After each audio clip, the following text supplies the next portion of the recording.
Good to see you again. We're back to talk about another one of our social theories that we're going to be focusing on in this course. This one is the unanticipated consequences of purposive social action. We'll get into what that means in just a moment, but first we're going to use an example to try to highlight the meaning.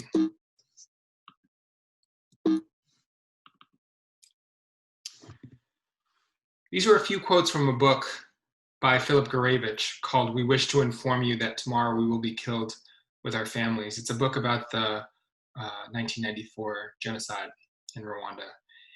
And in the book, he talks about the camps in what was then Zaire.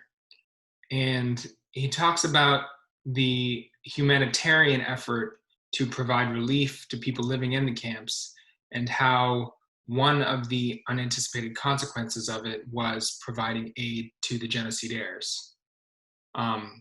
We've highlighted a few of the quotes from this book here, and the first one talks about hundreds of international humanitarians being openly exploited as caterers to what was probably the single largest society of fugitive criminals against humanity ever assembled. Again, talking about the genocidaires who were deriving food, aid, and comfort from the international agencies as they were being driven out of Rwanda. The second one talks about some of the thoughts that were confronting the humanitarians and the international community as they realized what they were doing. The longer the camps remained in place, the greater was the inevitability of war. And that meant that rather than protecting people, the camps were placing them directly in harm's way. The idea that these camps weren't actually promoting safety and health. They actually could be harming people by providing aid to the very people who were committing the genocide. So this is one of the examples of what we're going to talk about today, unanticipated consequences of social action, which in many cases are actions designed to help, but end up hurting for reasons that we'll go into. So one of the aid agency heads talks about how in Goma, in what was then Zaire, 1994 to 1996, food, shelter, water, health, we do good aid. That's what the international community wants, and that's what we'll give it. So that's an aid agency head talking about his reasoning behind just continuing to provide aid, even though he knows that there are these nefarious, these bad consequences. The humanitarian mindset is to not think, just to do. We're like robots programmed to save some lives. So this is a UN official who was talking about how, even though they knew that there were these bad consequences of their action, they couldn't go beyond what they were programmed, in his words, to do.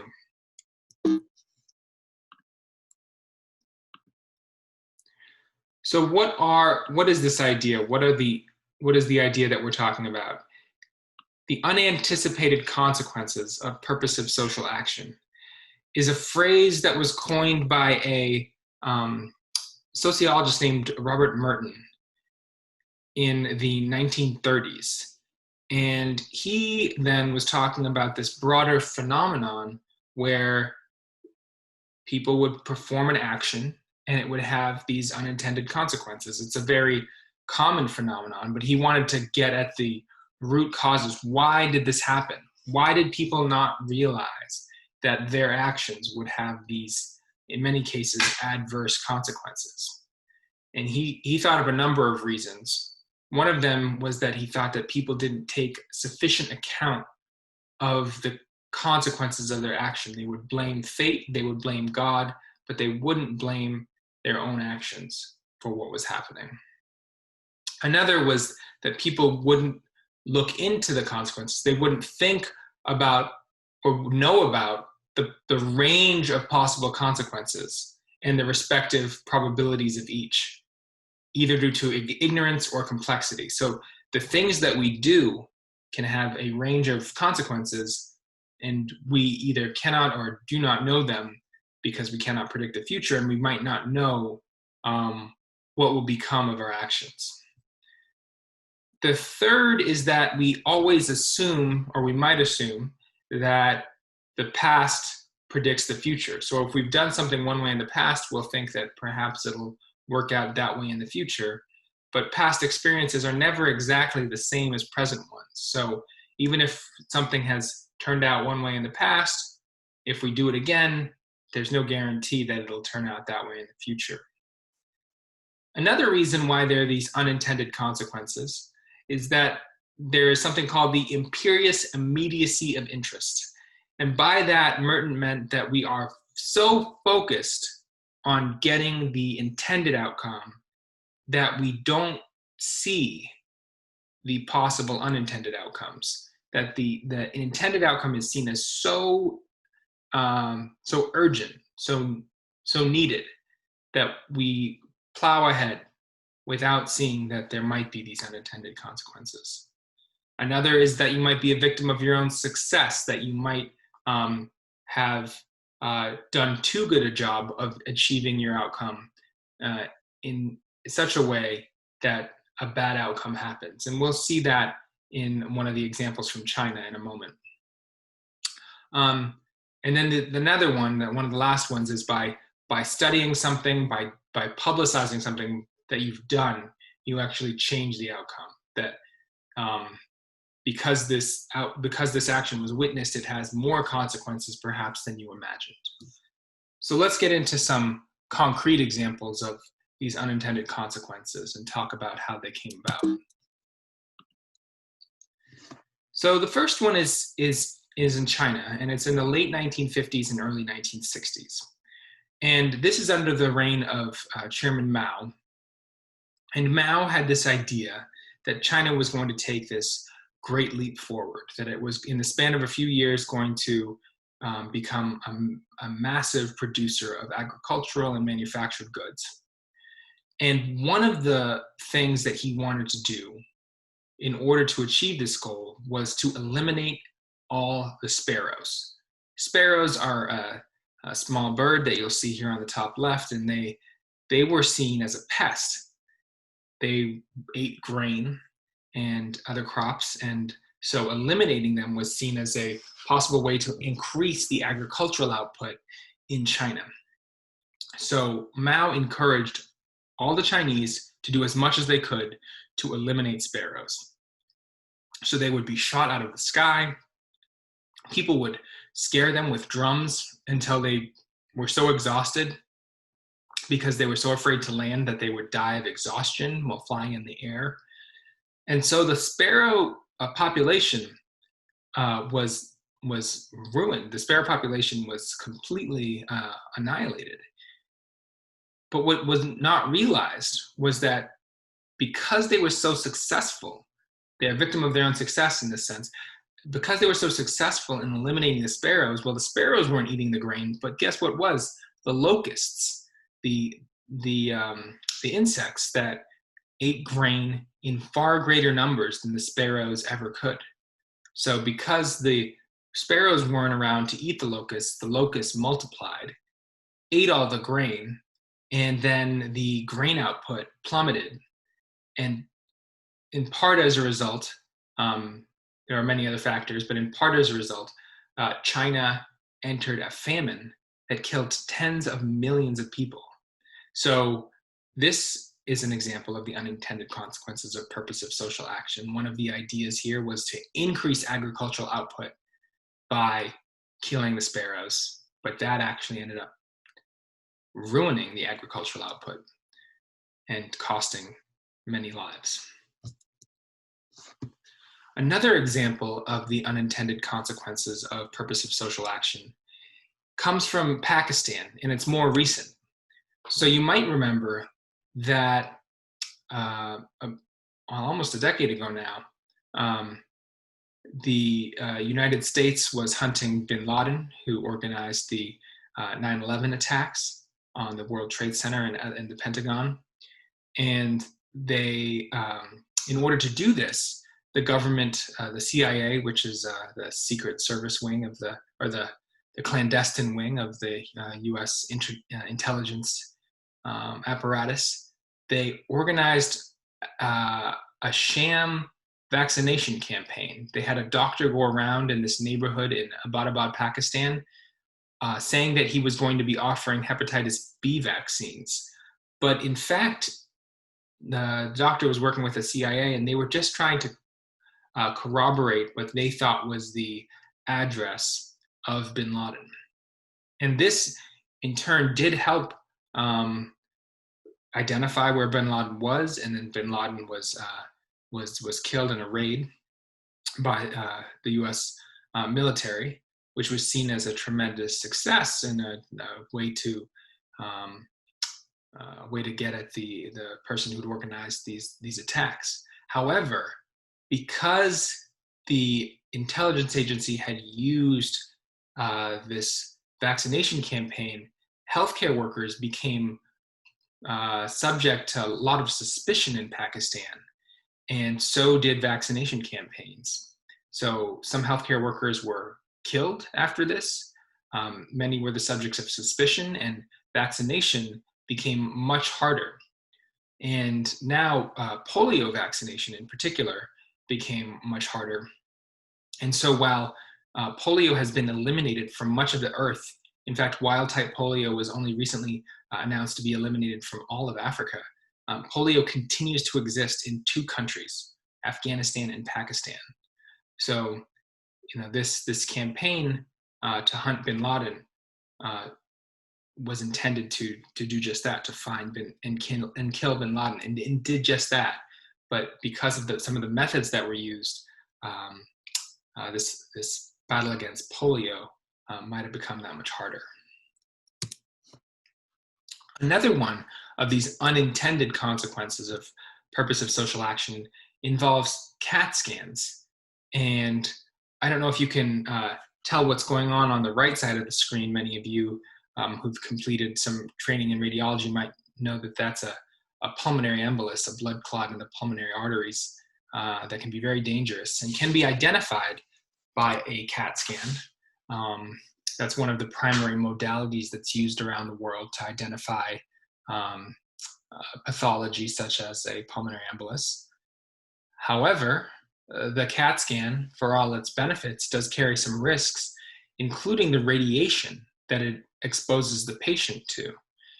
And so one of the articles that I highlight on the bottom is an article from the New England Journal of Medicine that talked about the cancer risk that came with CAT scans. Every time you scan someone, especially a young person, looking for pathology, you expose them to radiation risk that down the road can predispose them or put them at greater risk of developing cancer. So while we are immensely aided in diagnosis by CAT scans, I'm an emergency room doctor. We use them all the time. We use them every day. And we're grateful for it. We always have to think about whether we are unwittingly giving someone a greater risk of getting cancer down the road. We have to think about that risk, that unanticipated, if we don't think about it, consequence of this action. Another one, which is even perhaps more complicated, is DDT, the story of DDT. DDT is a pesticide that came about became very popular in the years during and following World War II. It was seen to be extremely effective in malaria control. And so it was used in Europe, it was used in the United States, it was used in Africa, and many other places to help control the mosquito population and combat malaria, and helped with malaria eradication efforts in many countries. Then it came to be used for even broader uses in agriculture to help control pest populations and help with agricultural production. However, in the 1960s, an environmentalist named Rachel Carson wrote a book called Silent Spring. And this is a quote from that book. "It was a spring without voices. On the mornings that had once throbbed with the dawn chorus of robins, catbirds, doves, jays, and wrens," those are birds that are common in the United States, "there was now no sound. only silence lay over the fields and woods and marsh. So she is talking about this phenomenon where DDT actually affects the calcium metabolism of birds and causes many of them to lay thin eggs, eggs that will not withstand the time that it takes to incubate the new bird, the egg, and so they will fall apart. And this was seen by Rachel Carson and others, and was linked to DDT. And so DDT was seen as a cause of these silent springs, of this die-off of bird populations, because it was affecting their ability to reproduce. As a result, in the 1970s, starting in the 1970s, DDT use was increasingly banned in the United States and around the world. More recently, though, the WHO has said that DDT should be used or can be used in indoor residual spraying in places with a lot of malaria. So it's come back into use. And so another unintended consequence in this story is that the banning of DDT use was, in some studies, linked to the rise of malaria cases, right? So DDT was used frequently, helped in malaria eradication, but found to affect these bird populations, subsequently banned, and then malaria continued to rise in the 80s and 90s. And then the WHO said, well, hold on, maybe we're actually doing wrong here by banning it outright, and we should be using it in certain limited circumstances to help us prevent malaria. So now DDT is back in indoor residual spraying in some countries. So this is a story of perhaps two unintended consequences.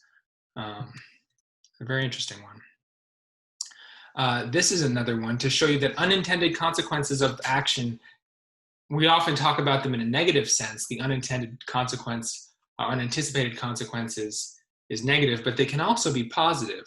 One of the stories is of the use of penicillin. So penicillin came around also after World War II and was a very popular antibiotic, still is, very effective in treating many illnesses, including syphilis. And in some countries, including Uganda, some of the studies that I highlight here talk about irrational use of penicillin. Penicillin was given out so frequently, and maybe more frequently than it should have been, perhaps for viral illnesses or other things that are not effectively treated by penicillin. And in some ways, that's a bad thing. It can trigger resistance. But the authors of this study pointed to vastly decreasing rates of syphilis and decreasing rates of complications of syphilis. And they thought that this was due not only to the treatment of syphilis and to disease education campaigns, but also to this irrational use of penicillin. So many people were being given penicillin that people were being treated for syphilis without even intending it. So one of the unanticipated consequences here is that the widespread use of penicillin actually decreased the rates of syphilis, which you'll see in this graph on the right. The CON test is a test for syphilis. So the percentage of CON tests at these hospitals was going down in Malawi in this case. So there's some from Uganda on the left and Malawi on the right, you'll see. The next example and the last is of prenatal technologies. So technologies used in pregnancy and how they affect sex selection, particularly in India. So for many years, what has been noted in India is that the birth rate for boys, for males, has been much higher than the birth rate for females. And this biologically, naturally should not be happening. Female embryos or fetuses are actually slightly more likely to make it to term than male fetuses. But in India, you'll note that the sex ratio, number of girls per 1,000 boys, has been going down. If you look at the graph on graph on the left. And there's been much thought to what has been going into this. And one of the studies that I draw from at the bottom of the screen by Madan and Bruning highlights the different methods that have been used in sex selection. So we'll get into some of the reasons for this, but in many parts of India, having a boy is more highly prized than having a girl. And so older methods of sex selection involved infanticide or neglect of newborn female girls, which would result in the young girls dying, and only the boys living to maturity. In the 1970s, though, some new technologies emerged. One is amniocentesis, but that's a very invasive technology. And some of you might have seen this, but in order to do it, you need to get fluid, get amniotic fluid. That involves a needle, that involves some risk. You need the equipment to do it in order to tell what the sex of the fetus is before birth. But in the 1980s, some other technologies came around. Chorionic villus sampling, which also requires some invasive procedures, XY sperm separation, pre-implantation genetic testing. But the important one was ultrasonography, using an ultrasound to take a picture of the fetus, to take a look at the fetus and see whether it has the male organs or the female sex organs at a certain stage of development. And the idea here is that many people were using ultrasonography not for its intended use, which is to see whether the fetus was developing normally, whether it was implanted in the right spot to help plan for the birth, but in order to determine the sex, with the idea that selective abortions would be performed if the fetus was female. And this is seen as, continues to be a widespread problem in India today. So what has been done about this? I mean, there are laws against prenatal sex determination that have been on the books in India since 1994. When you go to see an obstetrician, they are not supposed to tell you when they do your ultrasound whether it's a boy or the fetus is male or female. However, as many researchers have found, this isn't the case. That there's often a way that people are able to find out whether it's a boy or a girl, whether their fetus is male or female. So there have been efforts at advocacy and awareness raising to talk about the equal value of boys and girls, but in the articles, like the articles I talk about here at the bottom, this interagency statement from some UN agencies in 2011, they talk about some other methods that might be used to prevent this unanticipated consequence of new technologies like the ultrasonography. So you can improve access to healthcare, nutrition, education, and security for girls, women, and families with daughters to show that having a daughter shouldn't be seen as such a burden, that there are opportunities for women in the world as well. And you can address some of the root causes of gender inequality. Inheritance laws that make it difficult for women to inherit property. Dowries that make it expensive to have a girl, to have to pay that upon their marriage. Old age social protection that protects women as well as men. All of these things can have feedback effect, can have effects on the decision, the ultimate decision to abort a fetus that is female at a rate that's higher than the rate of abortions for males. And so there have been efforts at these multiple levels, perhaps not strong enough yet, but efforts at these multiple levels to address this phenomenon. So while laws against prenatal sex determination are one thing, perhaps we need to work, or we certainly need to work at all these levels if this phenomenon is to be changed. So that's it for today. We talked about the unanticipated consequences of purposive social action, as written about by Robert Merton and discussed in these examples. And we'll talk about more as the course goes on. But I hope you had a good time and enjoyed seeing you again.